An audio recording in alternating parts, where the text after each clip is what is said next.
Mr., Sir, Gentleman, Man of God, I humbly ask that for just one moment you close your ears, silence your thoughts, and just listen with your heart.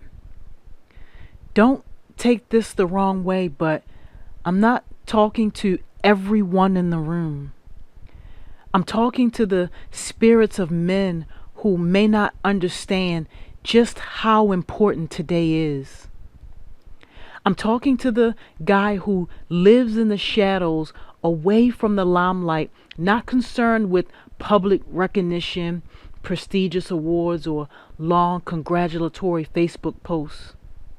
No, I'm talking to the guy who silently disrupts the madness in our beloved city, wearing the tears of grieving mothers, imprisoned fathers, troubled youth, and addicts who are high and drunk just to numb the pain. I'm talking to the guy who suppresses his own problems just to make room to carry someone else's problems. The guy that's walking with 10 knives in his back because they took his kindness for weakness without ever realizing that the blood trail he left as he walked away would be the breadcrumbs to follow for when they needed his help again. And without question or hesitation, extending himself again because he believes in the power of good. The guy I'm talking to will never admit when he's tired, never complain about being worn out, will never show when his heart is breaking because he feels that he's still not doing enough. This guy doesn't understand no. No, you can't start that program. No, you won't receive any funding. No, you can't mentor youth in this school. No, you can't host a community event at this location. No, you can't visit the young boys in juvenile detention. No, no, no. See, they didn't know that you didn't understand no. So when the circle is complete, the only question asked is how? How did you start that mentoring program? How did you get into that city school? How did you pull off that community event? How did the warden let you pass the front gate? How? How?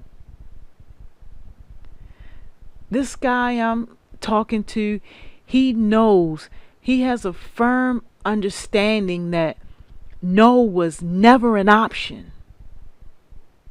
His orders to protect and to serve were never written on paper. They were etched with care on the lining of his heart. We see this guy in the faces of the youth he's refused to give up on. We see this guy in the gentle smile from a homeless man who's had his dignity restored. We see this guy in the eye of so many whose lives have been positively impacted by his relentless efforts to restore lost hope. If you know this guy, please grab his hand right now or just gently lay a hand on his shoulder. Dear King, you are loved. You are loved and appreciated far beyond the capacity your heart would ever allow you to carry. You are loved with every fiber of our being, every breath in our lung, to the very core of what God has made us. You are loved.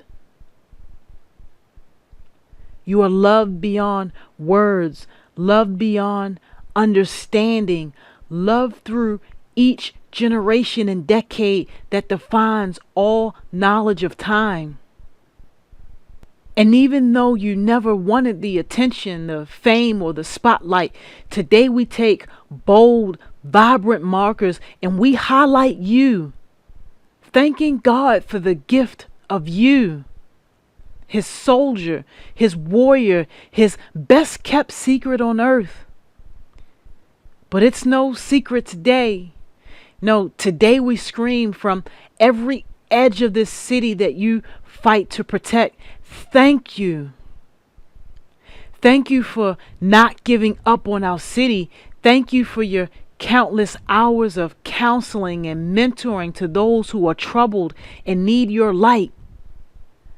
Thank you for being a beacon of inspiration and a source of strength for those who feel too weak to breathe. Thank you for being our light in dark alleys. Thank you for being the ear when we just need to talk. Thank you for being a meal for the man who hasn't eaten in 2 days. Thank you.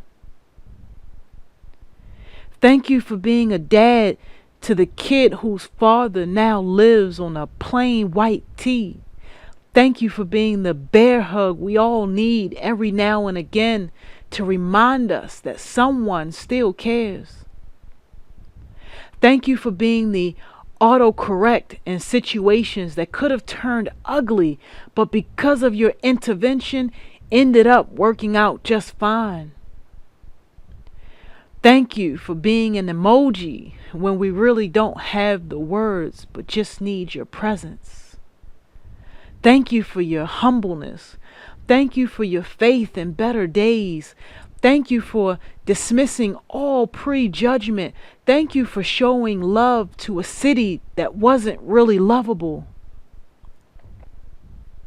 We appreciate you, flaws and all, because even the superhuman are still just human. So we pray for your strength, physical, mental, emotional, spiritual. We need you to stay whole.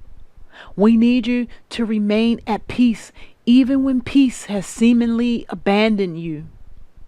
We need you to know that you've got our back, but we've also got yours.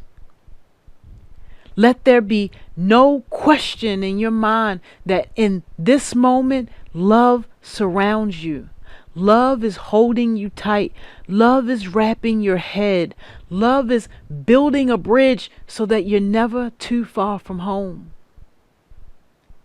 The balance due for our gratitude could never be paid in full.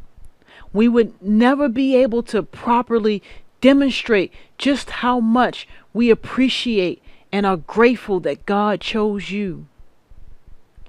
So please, accept this day as a small token of our appreciation for the endless love and tireless effort you pour into Baltimore. Know that your work does not go unnoticed, and when the words aren't expressed as often as they should be, remember this day, remember this moment, and harness the energy we exude today as testament that our love, appreciation, and gratitude is always with you, our dear, precious King.